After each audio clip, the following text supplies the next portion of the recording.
नमस्ते, तपाईहरुलाई स्वागत छ अर्को नयाँ भिडियोमा। टेक्निकल जानकारी सम्बन्धी भिडियोहरुमा आज नयाँ मोबाइल सम्बन्धी नयाँ एउटा सल्युसन लिएर आएको छु। यो सामसुङको जे 2016 मोडल Z6 मसँग आएको छ। मैले यसलाई खोलेर चाहिँ हेर्नुस् खोलेको छु। यो Z6 2016 मोडल। यसमा प्रब्लम भनेको माइक्रोफोन, माइक यताको आवाज उता सुनिदैन। यहाँ माइकै छैन, हेर्नुस्। अरु कसैले यसलाई ट्राई गरेको छ माइक लगाउनको लागि, यहाँ माइकै छैन। उसले सायद अरु नसकेर चाहिँ कस्टमरलाई फिर्ता दिएको छ। अब यसलाई हामी चेक गर्छौं। यो माइकको जुन यो ट्र्याक छ, यो दुईटा पोइन्ट, यो पोइन्टबाट यो सप्लाई चेक गर्छु। हेर्नुस्, यो पोइन्टबाट यो क्यापेसिटर, त्यसपछि रेजिस्टरबाट पास भएर फेरि अर्को क्यापेसिटरमा गएको छ भने अर्को सप्लाई यो एउटा रेजिस्टरमा डाइरेक्ट रेजिस्टरमा गएको छ। यो दुईटा सप्लाईहरु कनेक्सन छ कि छैन भनेर हामी चेक गर्छौं। यो कनेक्सन सही छ भने हाम्रो माइकको फल्ट हुन्छ म्याक्सिमम। त्यसपछि हामी माइकलाई चेन्ज गर्छौं। यो कनेक्सन हामीले सही भेट्टाएका छौं। यो कनेक्सन छ। अब यहाँ हेर्नुस्, यहाँ माइक छ, यसको माइक डिजिटल माइक हो। यो माइकलाई चाहिँ हामी लगाएर हेर्छौं। त्यसको लागि यो माइकका यी पोइन्टहरु छन्, यो पोइन्टलाई चाहिँ हल्का राङ लगाएर सोल्डरिङ गरिदिन्छौं, जसले चाहिँ हामीलाई बोर्डमा सोल्ड गर्दाखेरि सजिलैसँग टाँसिन्छ। यो प्रिन्टलाई चाहिँ हेर्नुस्, यहाँ दुईटा प्रिन्ट प्लस यो माइकको गोलो भाग छ। एकदम हल्कासँगले बढी हिट भए पनि यसभित्र रहेको कोइल जल्न सक्छ र माइकले काम गर्दैन। त्यसकारणले एकदम हल्कासँग चाहिँ यसलाई हामी यो सोल्डरिङ गर्नेछौं, रङ लगाउनेछौं यसमा। यदि तपाई हाम्रो च्यानलमा नयाँ हुनुहुन्छ भने हाम्रो च्यानललाई सब्स्क्राइब गर्नुहोस्, छेउमै रहेको घण्टालाई पनि बजाउनुहोस्, किनभने हामी यस्तै टेक्निकल जानकारी सम्बन्धी नयाँ भिडियोहरु पोस्ट गर्छौं, जसको नोटिफिकेसन तपाईहरुले तत्कालै पाउनुहुनेछ। र हाम्रो भिडियो कस्तो लाग्छ त्यसको लागि कमेन्ट पनि गर्न नबिर्सिनु होला। तपाईहरुलाई हाम्रो भिडियो कस्तो लाग्दछ? यसमा हामी अर्को युनिभर्सल माइक, नर्मल माइक पनि लगाउन सक्छौं, तर हामी पहिला यही डिजिटल माइक नै लगाएर हेर्छौं। यसले काम गरेन भने युनिभर्सल माइक पनि हामी लगाउने छौं। त्यो कसरी लगाउने भन्ने कुराहरु अगाडि फेरि म अर्को भिडियो बनाउने छु। पहिला हेर्नुस्, यसलाई चाहिँ मजाले चाहिँ यो एकदमै सानो माइक लाग्छ। हजुर, अरु डिजिटल माइकहरु ठुलठुलो अलिक ठुलो हुन्छ, तर यो माइक चाहिँ यो Z2 16 अरु सेट हुँदै लाग्ने माइक चाहिँ एकदम सानो छ। त्यसैले एकदम हल्का हातले चाहिँ यो यहाँ रहेका जुन पोइन्टहरुलाई चाहिँ हामी हल्का राङ लगाउने छौं। राङ लगाएपछि चाहिँ हामीलाई चाहिँ हेड दिँदाखेरि सजिलैसँग टाँसिन्छ। त्यसको लागि अब हेर्नुस्, यो राङ लागिसकेको छ। अब बोर्डमा यो माइक हामी फिटिङ गर्छौं, जसले चाहिँ अरु कुनै टेक्निशियनले चाहिँ यसमा भएको माइक निकाल्दिसकेको छ। यसमा माइक छैन। हामीहरुले सप्लाई चेक गरेका छौं। सप्लाई जहाँसम्म ठिकै छ। सप्लाई ठिक छ भने म्याक्सिमम माइकै खराबी हुन्छ। अरु आईसी भित्रबाट, अडियो आईसीबाट पनि खराबी हुन सक्छ, तर हामी पहिला एकचोटी माइकै लगाएर हेर्ने छौं। माइक लगाउँदा भएन, माइकले पनि काम गरेन भने अरु अगाडि जाने छौं। पहिला यो माइकै लगाएर हेरौं। यो गोलो साइडलाई यता लगाउँ र दुईटा पोइन्ट उधोपट्टि लगाउने छौं र हट एयर गनको मद्दतले चाहिँ यसलाई हामी सोल्डरिङ गर्ने छौं।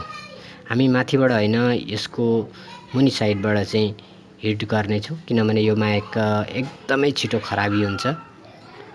त्यसकारणले चाहिँ अलिकति मात्रै हिटमा गडबड भयो भने यो माइक खराबी भइहाल्छ। त्यसैले हामी हट एयर गनलाई चाहिँ हावाको बहाव अलिक कम बनाएर चाहिँ माइक हाम्रो यहाँ सेट भइसकेको छ। अब हट एयर गन अन गर्छौं। यो यसलाई चाहिँ हल्का माइकलाई चाहिँ ट्युजरले उठाउँछौं र मुनिबाट यो पोइन्ट जुन छ त्यसलाई हिट दिन्छौं। जब हामीलाई लाग्छ कि यो प्रिन्टहरू जुन टाँसिने प्रिन्ट हो त्यो पग्लिएको छ, त्यस पछाडि हामीले माइकलाई चाहिँ हल्का हातले राखिदिनेछौँ।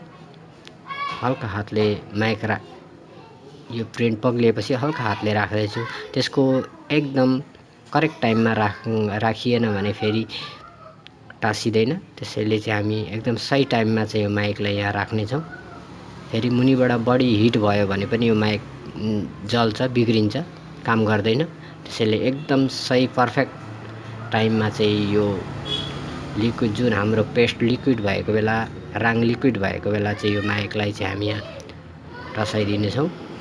हाम्रो माइक टाँसिसकेको छ, लाग्दैछ हामीलाई यो माइक सही टाँसिएको छ, एकदम ब्यालेन्समा टाँसिएको छ।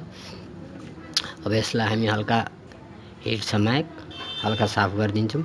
यसमा तपाईँहरू पेस्टहरू नलगाउनुहोस्। पेस्टहरू लगाउनु भयो भने यो माइकको जुन दुलो छ उँधोपट्टि, त्यो दुलोभित्र पेस्ट फस्छ र माइकले काम गर्दैन। हाम्रो माइक लागिसकेको छ, लाग्दैछ हामीलाई माइक सही तरिकाले लागेको छ। अब एकपल्ट यो माइक हेर्नुहोस्, उँधोपट्टि दुलोमा पनि केही छैन। यो हो है दुलोबाट चाहिँ हाम्रो आवाज क्याच गर्ने हो माइकले। लाग्दैछ हाम्रो माइक सही तरिकाले लागेको छ। अब हामी यो बोर्डलाई चाहिँ बडीमा डिस्प्ले फिटिङ गर्छौँ। यहाँ फिटिङ गर्नेछौँ।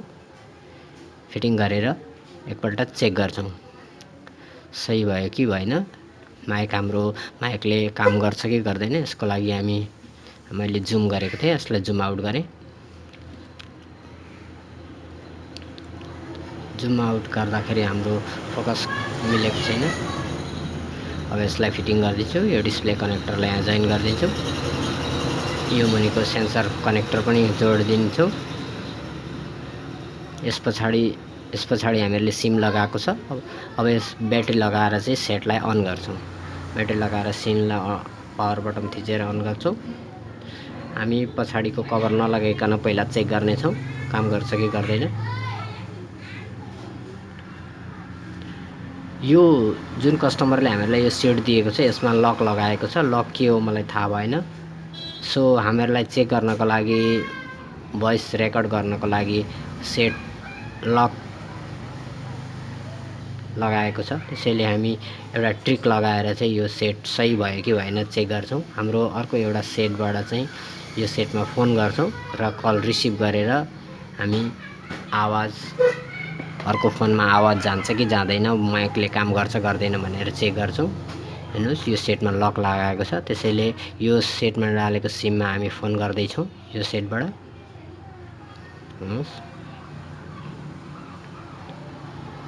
यो सेटमा लगाएको नम्बर, यो नम्बरमा फोन गर्दैछौँ। यसरी कस्टमरको सेट हामीलाई यसको पिन थाहा नभएको, अनलक गर्न थाहा नभएको कारणले गर्दा चाहिँ हामी यो ट्रिक लगाएका हौँ। हामीले फोन लगाएको छौँ। अब हेर्नुहोस्, यो मोबाइलमा फोन आउँछ। फोन आएको छ। अब यो कल हामी रिसिभ गर्छौँ। पछाडि हामी हेलो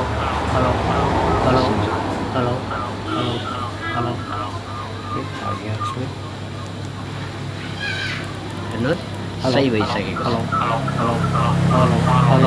पर्फेक्ट काम गरिसकेको छ। आवाज आइसकेको छ। पर्फेक्ट भएको छ। हाम्रो सक्सेस भएको छ माइक फिटिङ। यसरी नै तपाईहरू पनि कोही टेक्निसियन हुनुहुन्छ भने यसरी पनि सही तरिकाले चाहिँ माइकहरू चेन्ज गर्न सक्छ। यो माइक चेन्ज गर्ने काममा म्याक्सिमम टेक्निसियनहरूले यसलाई सक्सेस गर्दैनन्, तर हाम्रो सक्सेस भएको छ। धन्यवाद। तपाईँहरूले हाम्रो च्यानल, हाम्रो भिडियो हेरिदिनु भएकोमा धन्यवाद। यस्तै टेक्निकल भिडियो पाउनको लागि हाम्रो च्यानललाई सब्सक्राइब गरेर राख्नुहोला र छेउमै रहेको नोटिफिकेसन बेललाई पनि थिच्न नबिर्सिनुहोला, ताकि हामीले लगाएको नयाँ भिडियोको नोटिफिकेसन यहाँहरूसँग तुरुन्तै पुग्नेछ। र भिडियो कस्तो लाग्यो कमेन्ट गर्न भने अवश्य नबिर्सिनुहोला। धन्यवाद।